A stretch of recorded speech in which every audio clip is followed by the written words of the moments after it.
Yan, syempre, di ba? Oo. Kyung Hee Wat Sai sa ating mga Kyung Hee Wat Sai. kapamilya. Ayun, dahil Hokkien pala yung karamihan sa mga kababayan Oo. nating Chinese-Filipino. Ayan. At yan po ang mga balitang Or nakalap. Filipino-Chinese, mali. Kukorek ko yung sarili Filipino-Chinese. ko.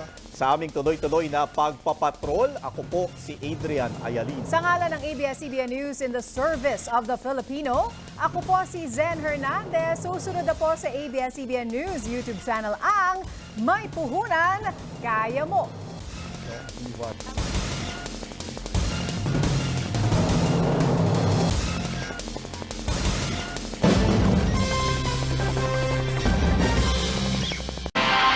At yan po ang mga balita ngayong weekend para sa mas malaki misyon at mas malawak na paglilingkod sa bayan. Ako po si Pia Arcangel. Ako po si Ivan Mayrina mula sa GMA Integrated News, ang News Authority ng Pilipino. Nakatutok kami 24 oras.